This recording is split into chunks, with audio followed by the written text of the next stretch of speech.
Hello dear students, welcome to IFS।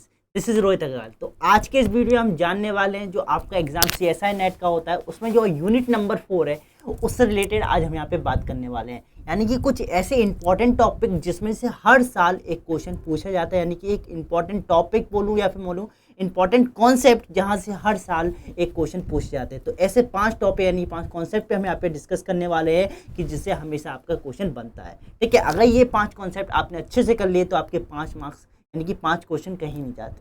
ठीक है, तो स्टार्ट करते हैं अपने 1 बाय 1 टॉपिक साथ। तो जो पहला टॉपिक आता है दैट इज जो सबसे पहला क्वेश्चन आपका यूनिट नंबर 4 में रहता है दैट इज प्रोबेबिलिटी। ठीक है, तो वो टॉपिक हमेशा आपके एग्जाम में पूछा जाता है। तो पहला टॉपिक यानी कि पहला जो कॉन्सेप्ट जो आपको पढ़ना है जिससे हमेशा क्वेश्चन बनता है दैट इज प्रोबेबिलिटी का। ठीक है, और प्रोबेबिलिटी भी पूरा नहीं, प्रोबेबिलिटी में बेसिकली एक पर्टिकुलर कॉन्सेप्ट यानी कि जो कंडीशनल प्रोबेबिलिटी या फिर मैं बोलूँ बेस थ्योरम उससे ही क्वेश्चन वो पूछता है। ठीक है, इसमें भी आपको क्या पढ़ना है, कंडीशनल प्रोबेबिलिटी के बारे में। ठीक है, या फिर एक कॉन्सेप्ट और है बेस थ्योरम। इन्हीं में से हमेशा वो क्वेश्चन पूछेगा, चाहे बेस थ्योरम से पूछ लेगा या फिर कंडीशनल प्रोबेबिलिटी से। ठीक है, एक क्वेश्चन आपसे यहाँ से यहाँ पे हमेशा 3 मार्क्स का ये क्वेश्चन पूछा जाता है। नाउ सेकंड कॉन्सेप्ट की मैं बात करूँ तो सेकंड कॉन्सेप्ट जो होता है that is linear programming problem. ठीक है, यानी कि LPP। इससे भी हमेशा क्या है, 1 मार्क्स का क्वेश्चन पूछता है। ठीक है, समटाइम्स 3 मार्क्स में और समटाइम्स 4.75 मार्क्स में भी पूछता है लीनियर प्रोग्रामिंग प्रॉब्लम। ठीक है, दैट इज LPP।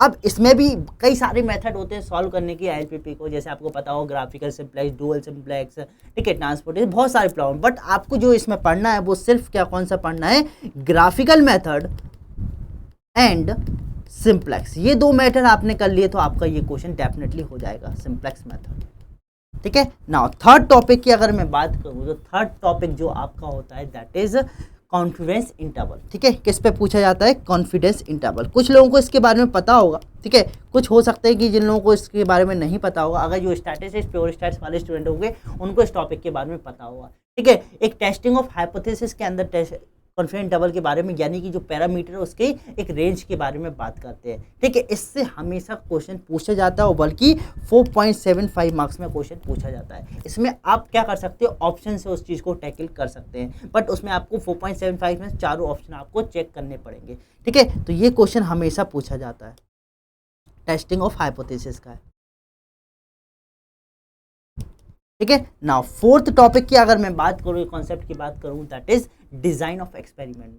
और डिजाइन ऑफ एक्सपेरिमेंट में कंफाउंडिंग यानी कि जो फैक्टर, जैसे आपको पता है कि डिजाइन ऑफ एक्सपेरिमेंट कई सारे डिजाइन होते हैं, CRD हो गया, RBD हो गया, LSD हो गया। ठीक है, और एक होता है फैक्टोरियल एक्सपेरिमेंट। ठीक है, तो फैक्टोरियल एक्सपेरिमेंट में कंफाउंडिंग इफेक्ट अपन जैसे निकालते हैं तो उस पर बेस्ड हमेशा एक क्वेश्चन आता है। ठीक है, किस पे बेस्ड, कंफाउंडिंग इफेक्ट,